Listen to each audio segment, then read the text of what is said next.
Hello বন্ধুরা, আজ আমি তোমাদের সঙ্গে শেয়ার করছি পাঁচমিশালি একটা রেসিপি।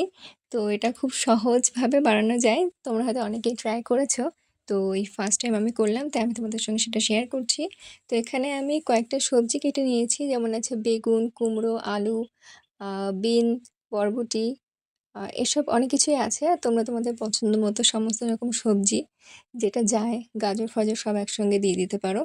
পাঁচমিশালি সবজিতে তো জানো কী কী দেওয়া উচিত, কী কী দেওয়া যায়, সেই অনুযায়ী দিয়ে দেবে। তো আমি সবগুলো কেটে ভালো করে ধুয়ে নিয়েছি, ভালো করে ধুয়ে রেখে দিয়েছি। এবার এখানে কড়াইটা বসিয়ে দিয়েছি, তার মধ্যে দিয়ে দিয়েছি তেল। তেলটা গরম হওয়া পর্যন্ত আমি এখানে অপেক্ষা করছি। তেলটা গরম হয়ে যাওয়ার পরে এখানে একটা তেজপাতা আর একটা শুকনো লঙ্কা আর পাঁচফোড়ন এখানে ফোড়ন দিয়ে দিয়েছি। দেওয়ার পর এখানে কিছু সময়ের জন্য এটা নাড়াচাড়া করে ভেজে নিচ্ছি, যাতে সব কিছুর কাঁচা গন্ধটা চলে যায়। এবার এখানে আমি সবজিগুলো দিয়ে দিচ্ছি। সবজিগুলো দিয়ে বেশ ভালো করে নাড়াচাড়া করে নিচ্ছি। তারপর আমি দিয়ে দিলাম হলুদ, লবণ। হলুদ আর লবণ দিয়ে বেশ ভালো করে এটা ভেজে নিলাম। ভালো করে এভাবে নাড়াচাড়া করে ভেজে নিতে হবে বেশ কিছুক্ষণ ধরে এভাবে বারবার নাড়াচাড়া করতে হবে। এবার আমি এর মধ্যে দিয়ে দিচ্ছি সামান্য চিনি। কিছুটা চিনি দিয়ে তারপর এটা আবারও ভালো করে মাখিয়ে বেশ ভালো করে ভাজা করে নিচ্ছি।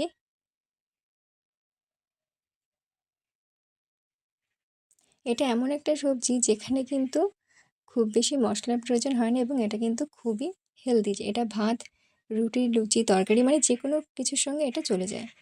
এবার এখানে কিছুটা আমি জল দিয়ে দিয়েছি সবজিগুলো সেদ্ধ হওয়ার জন্য।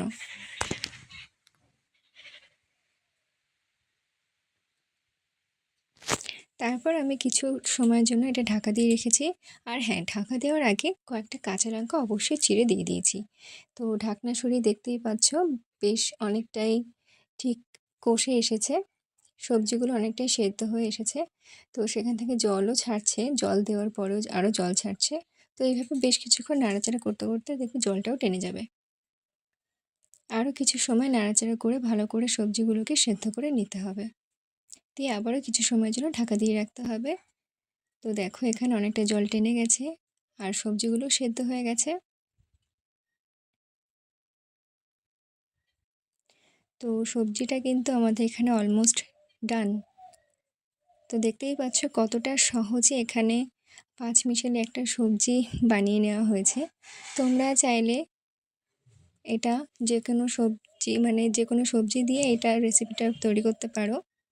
আর যেমন বললাম, ভাত, রুটি, পরোটা সব কিছুর সঙ্গেই ট্রাই করতে পারো। তো এটা আমার তো ডান হয়ে গেছে, দেখে মনে হচ্ছে তো খুবই সুন্দর হয়েছে। তো এবার খাওয়া দাওয়া শুরু করা যাক।